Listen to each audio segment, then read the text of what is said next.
હરિઓમ વિદ્યાર્થી મિત્રો, આજે આપણે ધોરણ 8 વિષય સામાજિક વિજ્ઞાન એનો પાઠ નંબર 4 બરાબર એમાં છેલ્લો પોઈન્ટ બાકી હતો કે સહાયકારી યોજના અને ડેલહાઉસીના સમયમાં પ્રજામાં જે અસંતોષ ઉભો થયો બરાબર, અંગ્રેજો દ્વારા જે જુલમો કરવામાં આવતા હતા બરાબર, એના કારણે આપણે જોઈએ કે આપણી જે પ્રજા હતી એ સમયની અંદર પ્રજામાં અસંતોષ ઉભો થયો કે ભાઈ આ જે કરે છે એ વસ્તુ યોગ્ય નથી બરાબર. કોઈ પણ રાજ્યને ખાલસા કરાવો, જેને નિસંતાન હોય એ રાજ્યને ખાલસા કરાવો, એવા ઘણા બધા નિયમો આપણે જોયા. એ બધા નિયમો અંગ્રેજો લાગુ કરતા ગયા. એના કારણે એમ કહેવાય કે આપણે જે પ્રજા હતી એની અંદર અસંતોષ ઉભો થતો ગયો, કેમ કે દિવસે ને દિવસે આપણી પ્રજાનું શોષણ અંગ્રેજો દ્વારા વધતું ગયું બરાબર. એનો ત્રાસ પણ વધતો આપણે જોવા મળે છે. આગળ જોઈએ આપણે કે ડેલહાઉસીએ શું કરેલું છે એ સમયની અંદર. ડેલહાઉસીના ખાલસાવાદે આખા દેશમાં ખળભળાટ મચાવી દીધો. પ્રજાનો અંગ્રેજ શાસન સામેનો અસંતોષ બહાર આવવા લાગ્યો. તેમાં ડેલહાઉસીએ કરેલા સુધારાઓને લીધે બળતામાં ઘી ઉમાડ્યું. હવે વિચાર કરો કે ડેલહાઉસીના સમયમાં જે સુધારાઓ કર્યા હતા કયા, તો ભાઈ ખાલસા નીતિના કારણે. ખાલસા નીતિના કારણે આખા એમ કહેવાય કે જેટલા પણ રાજ્યો હતા એ બધા જ રાજ્યોની અંદર અસંતોષ ઉભો થયો. એ ઉપરાંત તમે જોવો છો કે એને જે સુધારા કરેલા, અંગ્રેજી શિક્ષણને દાખલ કર્યું, ટપાલ પદ્ધતિ, રેલવે, એની જે શોધ કરી એના કારણે પણ લોકોમાં વધારે ઉગ્રવાદ જોવા મળે છે કે ભાઈ આ આપણે અંદરો અંદર કંઈક નવું શીખવાડી અને અસંતોષ ઉભો કરે છે, અંદરો અંદર ઝઘડાવે છે એવું માની અને એ સમયની જે પ્રજા છે આપણે જોવા મળે છે કે એની અંદર દિવસે ને દિવસે ઝઘડાવાનું પ્રમાણ વધતું ગયું અને અંગ્રેજોનો વિરોધ થતો આપણે જોવા મળે છે. પછી જોઈએ આગળ. રેલવે અને તાજ ટપાલની સુવિધા, ઉચ્ચ શિક્ષણની વ્યવસ્થા ઘણા લોકોને ખૂંચવા લાગી. જૂની વિચારધારાવાળા લોકોને લાગ્યું કે અંગ્રેજો આપણી સંસ્કૃતિનો નાશ કરવા માંગે છે. ભારતીય પ્રજાને લાભ થયો, પણ તે માટે તેમણે ઘણી કિંમત ચૂકવવી પડી. હવે વિચારો કે આપણે ભાઈ રેલવેની શરૂઆત થઈ, તાર ટપાલની શરૂઆત થઈ, એની સાથે સાથે અંગ્રેજી શિક્ષણની પણ શરૂઆત કરી.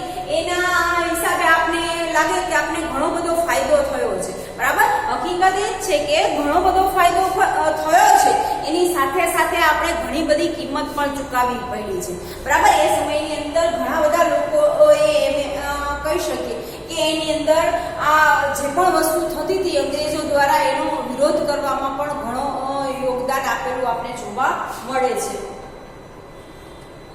આ અસંતોષે 1857ના સંગ્રામના બીજ બોયા.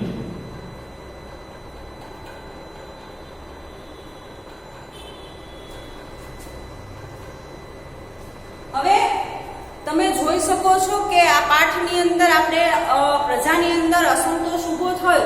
એ અસંતોષનું મેઇન કારણ એ હતું. એ પછી તમે જુઓ તો આખા ભારતની અંદર બરાબર ઉત્તરથી લઈને દક્ષિણ સુધીનો જેટલો વિસ્તાર છે આ આખા વિસ્તારની અંદર તમને અંગ્રેજો તરફનો વિરોધ દિવસે ને દિવસે વધતો ગયો બરાબર. તાર ટપાલ એની સુવિધા થતી ગઈ તો એક જગ્યાએથી બીજી જગ્યાએ મેસેજ પાસ ઓન થવા લાગ્યા અને પછી ભારતની પ્રજા છે એ આપણે જોઈ શકીએ છીએ કે એક થવા લાગી બરાબર. કે આ અંગ્રેજો ભાઈ બહારના વ્યક્તિઓ આવી અને આપણા દેશ ઉપર રાજ કરે છે ભાઈ એ કેટલું અંશે યોગ્ય છે બરાબર. એ વસ્તુની એ સમયના લોકોને ખબર પડવા લાગી અને જે સુવિધા એમ કહેવાય કે આપણા માટે શરૂ કરી હતી અંગ્રેજોએ એવો વિચાર કર્યો હતો કે ભાઈ આ સુવિધાઓ અમારા માટે છે બરાબર, પણ એ સુવિધાનો લાભ આપણે પણ લીધો છે અને એના કારણે આપણે ભાઈ સ્વતંત્ર થયેલા આપણે જોવા મળીએ છીએ બરાબર. એ જે સુવિધાઓ છે એ બધી જ સુવિધાઓનો આપણે લાભ લીધો અને થોડા આપણે એમ કહેવાય કે એ સમયની અંદર નજીકતા આવી. અત્યારે આપણે યુગમાં જોઈએ છીએ કે એક સેકન્ડમાં એક જગ્યાએથી બીજા દેશનો મેસેજ ફોરવર્ડ થઈ જાય છે બરાબર, પહોંચી જાય છે, પણ એ સમયમાં આવી કોઈ શરૂઆત નહોતી. તો તમે વિચાર કરો કે તાર અને ટપાલની સુવિધા સુવિધા જે હતી એનું કેટલું મહત્વ હશે. એ ઉપરાંત તમે જુઓ તો ન્યૂઝપેપરનું પણ એટલું જ યોગદાન હતું. એવા ઘણા બધા લેખો છપાતા હતા જે લેખો વાંચીને લોકોમાં એમ કહેવાય કે દેશ ભાવના ઉત્પન્ન થતી હતી. દેશ માટે મરી પડવાની ભાવના ઉત્પન્ન કરી અને એક બીજી જગ્યાએ મેસેજ પહોંચાડી અને દેશ માટે કંઈક કરવા આખા ભારતની અંદર એમ કહેવાય કે આ બધી જ પરિસ્થિતિઓ અહીંયા આપણે પાઠમાં અસંતોષ સુધીનો જ પોઈન્ટ આપેલો છે. એના આગળના ધોરણમાં તમારે આવશે ભાઈ એના પછી કેવી પરિસ્થિતિ થઈ હતી, અંગ્રેજોની કેવી હાલત થઈ હતી. બરાબર, ઉત્તરથી લઈ દક્ષિણની બધી જ જગ્યાએ એમ કહેવાય કે ધીમે ધીમે એ અંગ્રેજોનો વિરોધ થવા લાગ્યો. બરાબર, અંગ્રેજોની જે દાદાગીરી હતી એ દાદાગીરીમાં લોકો સામે થવા લાગ્યા અને એવી ઘણી બધી પરિસ્થિતિઓનું નિર્માણ થતું આપણે જોવા મળે છે. હવે આપણે આગળ આ પાઠની ટેસ્ટના પ્રશ્ન જોઈશું. આપણે જોઈએ આગળ. તમારે લખવા હોય તો તમારી નોટબુકની અંદર પણ તમે લખી શકો છો આ પ્રશ્નને. બરાબર,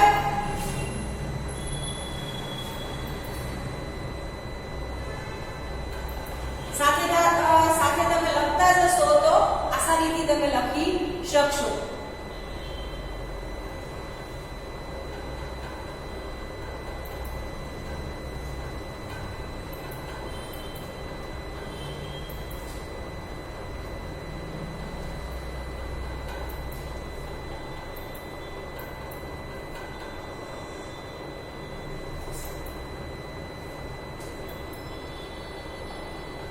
પહેલો પ્રશ્ન છે કે ફ્રેન્ચો ભારતમાં તાકાતવર ન બને અને અંગ્રેજો સત્તાનો પગપેસારો કરવા વેલેસ્લીએ કઈ યોજના અમલમાં મૂકી હતી?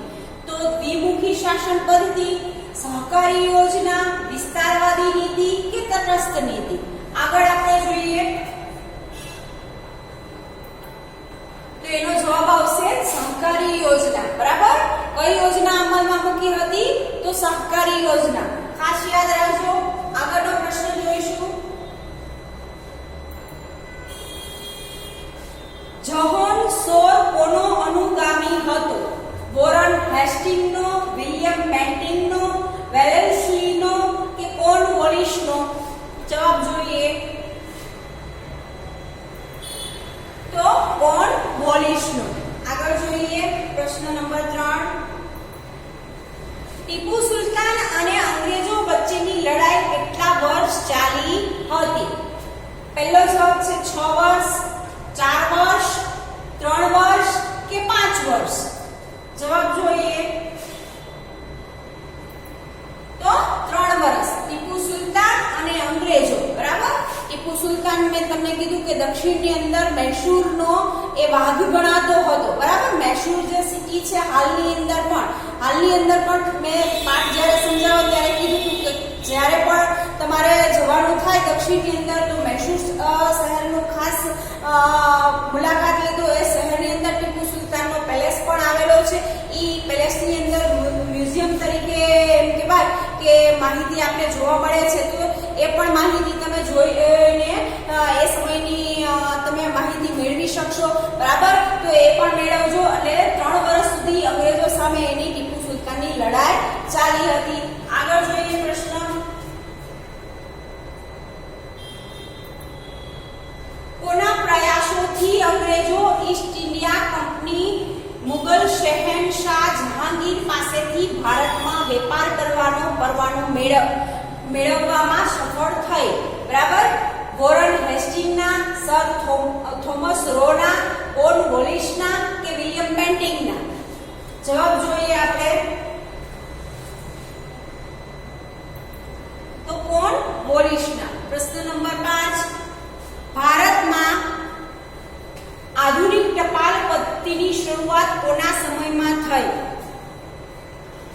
લોર્ડ ડેલહાઉસીના, હેસ્ટિંગના સમયમાં, વિલિયમ બેન્ટિંગના કે કોર્નવોલિસના? જવાબ જોઈએ આપણે તો લોર્ડ ડેલહાઉસીના સમયમાં થઈ હતી. પ્રશ્ન નંબર 6. પંજાબના કયા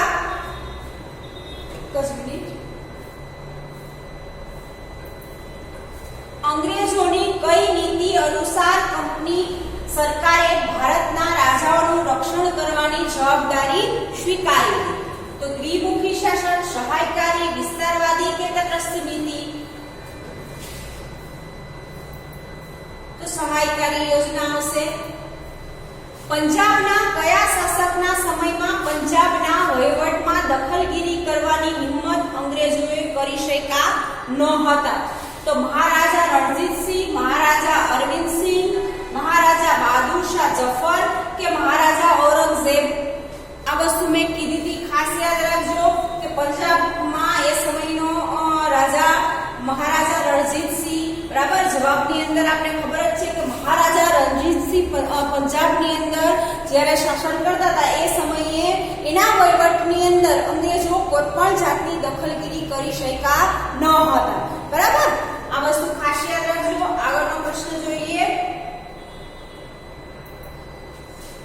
સહાયકારી યોજના બનાવનાર અંગ્રેજ અધિકારી કોણ હતો? બરાબર ને? જ્યોર્જ સોર, કોર્નવોલિસ, વેલેન્સલી કે વોરન હાસ્ટિંગ્સ? વેલેન્સલી. આગળ જોઈએ. વેલેન્સલીના સમયમાં હૈદરાબાદમાં કયા રાજાઓનું શાસન હતું? ટીપુ સુલતાન, નિઝામ, હૈદર અલી કે સિંધિયા?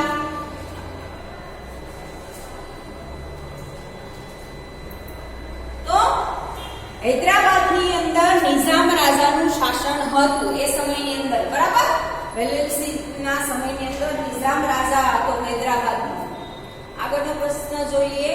સહાયકારી યોજનાનો સૌપ્રથમ કોણે સ્વીકાર કર્યો? સહાયકારી યોજના છે એ સૌપ્રથમ કયા રાજાએ સ્વીકારી હતી? ટીપુ સુલતાને, નિઝામે, હૈદર અલીએ કે રણજીતસિંહે? જવાબ જોઈએ. નિઝામ. બરાબર, હૈદરાબાદનો જે નિઝામ હતો એને સહાયકારી યોજના સ્વીકારેલી છે સૌથી પહેલી. બરાબર, એવું પૂછવામાં આવે કે પ્રથમ પૂછવામાં આવે તો નિઝામ શબ્દ આપણે ખાસ યાદ રાખીશું.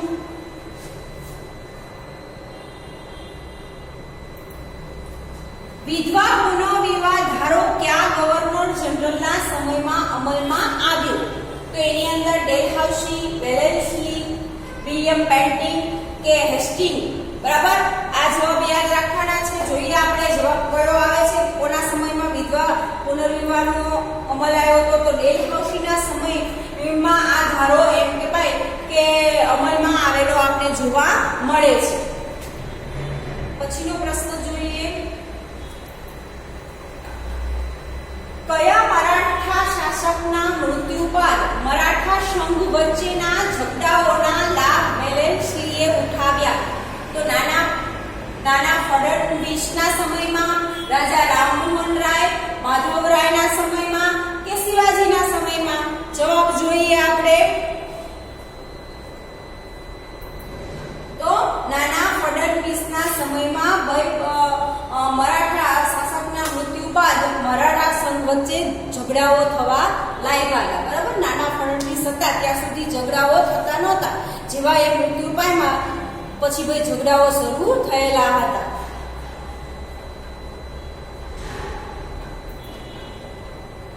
અંગ્રેજો ઈસ્ટ ઇન્ડિયા કંપનીની ભારતમાં વેપાર કરવાનો પરવાનો ક્યારે મળ્યો? ઈસવીસન 1216માં, ઈસવીસન 1612માં, ઈસવીસન 1621માં, ઈસવીસન 1622માં? જવાબ જોઈએ. તો ઈસવીસન 1612માં એમ કહેવાય કે વેપાર કરવાની પરવાનગી મળી. કોને? ઈસ્ટ ઇન્ડિયા કંપનીને. કઈ જગ્યાએ? તો ભારતમાં. બરાબર, આ વસ્તુ ખાસ યાદ રાખજો. ઈસ્ટ ઇન્ડિયા કંપની અને ફ્રેન્ચ ઈસ્ટ ઇન્ડિયા કંપની બે વચ્ચે અલગ છે એ વસ્તુ ખાસ યાદ રાખજો. ભારતની સૌપ્રથમ યુનિવર્સિટીઓની શરૂઆત ક્યારે થઈ એવું પૂછવામાં આવે. ક્યારે થઈ એટલે કે કઈ સાલમાં થઈ હતી? તો 1857માં, 1835માં, 1853માં કે 1857ની સાલમાં યુનિવર્સિટીઓની સ્થાપના થઈ. બરાબર, આપણા 3 શહેરની અંદર યુનિવર્સિટીઓની શરૂઆત થઈ હતી 1857ની સાલમાં, મુંબઈ, કોલકાતા અને ચેન્નઈમાં. બરાબર ને? હવે આગળ જોઈએ પ્રશ્ન. સહાયકારી યોજના સૌપ્રથમ કોણે સ્વીકારી? બરાબર, સહાયકારી યોજના સૌપ્રથમ કોણે સ્વીકારી? આ પ્રશ્ન ફરી રિપીટ થયો છે, તો ભાઈ નિઝામે. આપણે યાદ રહેવું જોઈએ. પહેલા મરાઠા વિગ્રહમાં મળેલા મરાઠા અનુભવો અંગ્રેજોને યાદ હતા, તેથી તેમણે કેટલા વર્ષ સુધી મરાઠા સંઘને જોડે મિત્રતા જાળવી રાખી? 15 વર્ષ સુધી, 10 વર્ષ સુધી, 20 વર્ષ સુધી કે 12 વર્ષ સુધી? જવાબ જોઈએ. તો મરાઠાઓ સાથે 20 વર્ષ સુધી મિત્રતા જાળવી રાખી હતી. આગળનો પ્રશ્ન જોઈએ. ડેલહાઉસીએ કઈ નીતિ અપનાવી હતી? તો સહાયકારી યોજના, બીજી દ્વિમુખી શાસન પદ્ધતિની નીતિ, જીત જપ્તી અને ખાલસા નીતિ, અને ચોથું છે બિન જોડાણવાદની નીતિ. આગળનો પ્રશ્ન જોઈશું.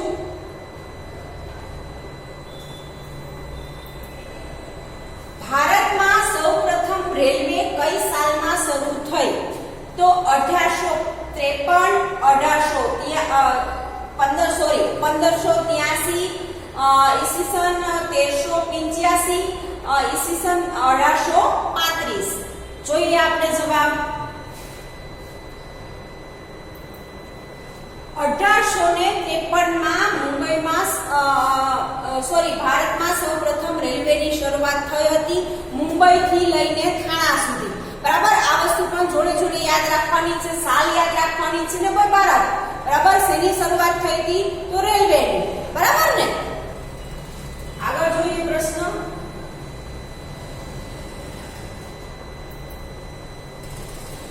રાજ્યસભાએ ધારાસભાનું ઉપલું ગૃહ એટલે? રાજ્યસભા, વિધાનસભા, વિધાન પરિષદ કે લોકસભા? જવાબ જોઈએ. તો વિધાન પરિષદ આવશે. આગળનો પ્રશ્ન જોઈએ. ભારતનું બંધારણ કયા રાષ્ટ્રીય લક્ષણોનો આધાર સ્તંભ છે? આપેલ તમામ: લોકતંત્ર, રાષ્ટ્રીય અખંડિતતા, ધર્મનિરપેક્ષતા. જવાબ જોઈએ. તો આપેલા તમામ, લોકતંત્ર પણ આવશે, રાષ્ટ્રીય અખંડિતતા આવશે અને ધર્મનિરપેક્ષતા પણ આવશે. દીવાની અને ફોજદારી બાબતોનો સમાવેશ શામાં થાય છે? કેન્દ્ર યાદીમાં, સંઘ યાદીમાં, રાજ્ય યાદીમાં કે સંયુક્ત યાદીમાં? તો આપણે ખબર જ છે કે દીવાની અને ફોજદારી જે બાબતો છે એ કઈ યાદીમાં થાય છે? જવાબ જોઈએ. તો સંયુક્ત યાદીમાં. અહીંયા સુધી આપણે આ પ્રશ્નો રાખીશું. એ ઉપરાંત વિદ્યાર્થી મિત્રો, તમને ખાસ સૂચના આપવાની છે કે તમે વર્કશીટમાં તમારું પૂરું નામ, ધોરણ, એ ડિવિઝન કે બી ડિવિઝન, કયા ડિવિઝનના વિદ્યાર્થી છો એ પણ લખો. સાથે સાથે તમારો રોલ નંબર પણ હવે તમને ખબર પડી ગઈ છે. તો બધી જ વર્કશીટની અંદર તમે તમારા વાલીને આપો એ પહેલા બધી જ વસ્તુઓ ચેક કરી અને બધી જ વસ્તુ લખવાની છે. બરાબર, નામ, ધોરણ, વર્ગ અને રોલ નંબર. શું કામ? કે પછી માર્ક લખવામાં મુશ્કેલી પડે નહીં, એટલા માટે ખાસ તમને આ સૂચના આપું છું કે દરેક વર્કશીટ ઉપર તમારું નામ, પૂરું, રોલ નંબર, ધોરણ અને વર્ગ ખાસ લખજો. બરાબર. એ ઉપરાંત જે લોકોના અક્ષર ખરાબ છે એ લોકોને ખાસ નમ્ર વિનંતી છે કે વર્કશીટ સારા અક્ષરે કમ્પ્લીટ કરજો. નમસ્તે.